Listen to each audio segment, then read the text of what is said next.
former president of Kenya, Uhuru-Rigathi, yesterday caused a storm by reiterating his support for Raila Odinga. Uhuru Kenyatta indicated that Raila is his party leader and that even though he is retired, he is not tired from expressing his views in politics. And Uhuru said that he still swears his allegiance to the former prime minister and that wherever Raila will lead, he will follow. Now, these statements caused a lot of storm because people were wondering where do they draw a line between the former president's statements and to what extent do they touch on the current president, Ruto's legitimacy.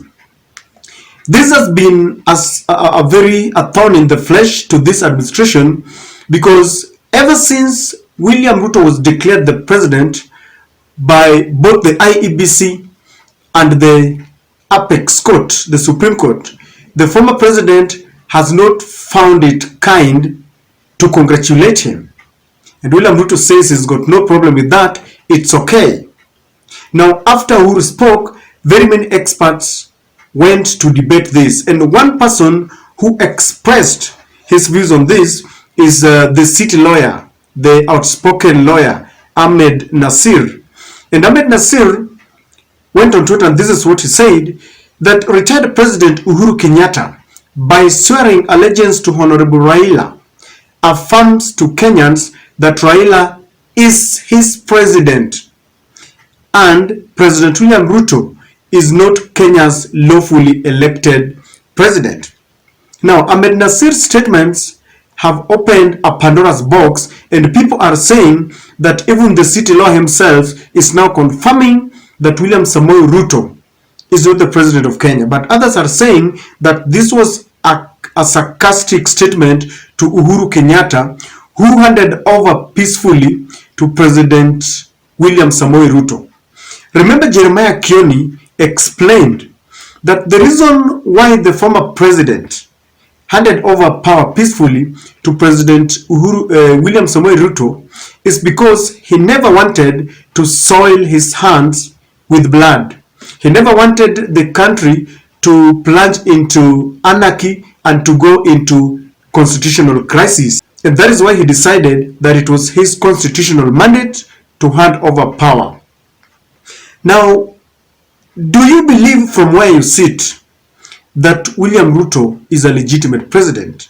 It goes without saying that the court had delved into this matter and they pronounced themselves that William Ruto is the president. But let us speak the truth. If there is one thing that William Ruto is suffering from, is the legitimacy issue. I want us to look at ways by which William Ruto finds himself into a quagmire, trying to justify his legitimacy to Kenyans. Before we do this, if you're watching for the first time, kindly subscribe to our channel, click the notification bell, and like our videos. To all the partners who take the time to support this channel in one way or the other, thank you and may God bless you.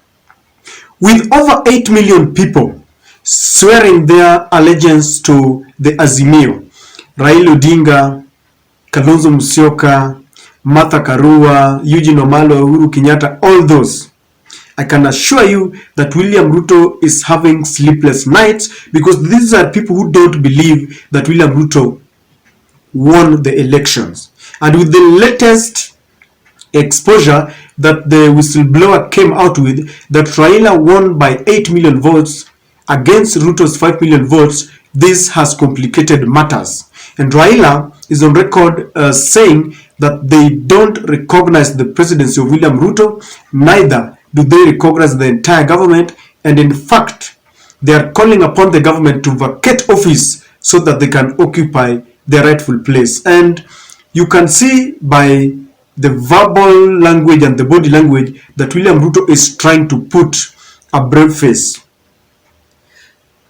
During the elections, in fact, even before the elections, some foreigners jetted into the country in uncertain manner.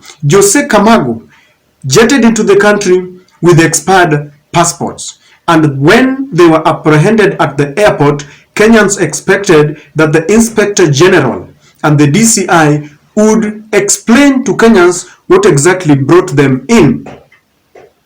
Now, instead of giving us what really happened and why they came to Kenya, we saw the former Inspector General Hilary Mutyambai and the former IEBC chairman calling a press conference and explaining to Kenyans that they had resolved their differences and they had decided to work together. Now, working together or not is not what Kenyans wanted. Kenyans wanted to know what brought Jose Kamago and his two or three partners into the country, because they were found in possession of some IEBC materials, and it was verified that they were never invited by the IEBC, as Wafula Chebukati was trying to allege. Now, those foreigners, later, when the case went to court, it was found that they still had their footprints in the server, something that the Kenya Kwanza team has always thwarted, and you know how it sparked a lot of debate. So with this, it goes down to impact on Ruto's legitimacy, because people believe that he is a puppet of the West. This is compounded by the fact that during the counting and verification of the votes, we saw something that we've never witnessed before. The US ambassador pitched camp at the tallying center in Bomas. I have indicated here over and over again that it is common practice that all the ambassadors in our country would always wait for them to be invited on the declaration day when the IEBC would give us the win of an election. That is when they will be invited to come to Bomas. But I saw the US ambassador pitching camp there, and I don't know what she was doing. It only goes without saying that during the counting and verification, he was there to ensure that their puppet won the elections. All this have proved that William Ruto is suffering from legitimacy, and you cannot really take this from his back. He's carrying this back because you understand that on the swearing-in day, he received a delegation from the USA, something, in fact, so many visitors from the USA that we have never witnessed before. And he went ahead to immediately lift the ban on the GMO. The declaration of the presidential results in Bomas is something that we would wish to forget. First, the IEBC was divided. In fact, this alone fixes William Ruto himself, because it was declared by 3 IEBC commissioners against 4. Even if Raila Amolo Odinga had been declared by the 4 commissioners, it would have still dented his image, because as a president, you need to be declared by a united IEBC. This is the body that is mandated to give us a free, fair, verifiable, and credible election. But when you see them divided, ladies and gentlemen, it means that there is a problem. Even if William Ruto was legally elected, there is a problem, because we have not been told what exactly happened in Bomas. William Ruto has always talked tough that he would form a commission of inquiry to show Kenyans what happened in Bomas, but he's just talking. I dare say that his talking is just hot air. So all that happened in Bomas also goes down to dent the image of William Ruto as the real president of Kenya. Then we come to the non-judicial language that was used in the Supreme Court, the hot air, wild goose chase. It points out to a bench that is already guilty, a bench that wanted to show that they had made the right decision. But Kenyans are not fools. In fact, I remember lawyer James Orengo as saying that whenever a ruling is made, the judge must use judicial terms, so that even the loser will go home knowing very well that at least justice has been dispensed. Later, even after that ruling, Judge Koome kept on and went on tweeting and trying to defend herself. And people are wondering, if you know you've made the right decision, Why go making noise on Twitter and tweeting? It only points to a very guilty conscience, something that they have not healed from. And so, ladies and gentlemen, this tells you that he's suffering legitimacy. But how is he trying to justify this? Number one, immediately after the elections, he took the UDM members that were elected under the umbrella of Azimio just to ensure that he controlled the numbers in parliament and in the Senate. And now he's posing, the president is posing for photos in State House with members of the Azimio. The other time he had 30 members of the Jubilee just to create that perception on politics, and I believe with the Jubilee he's going to succeed because he had already entrenched himself in Central.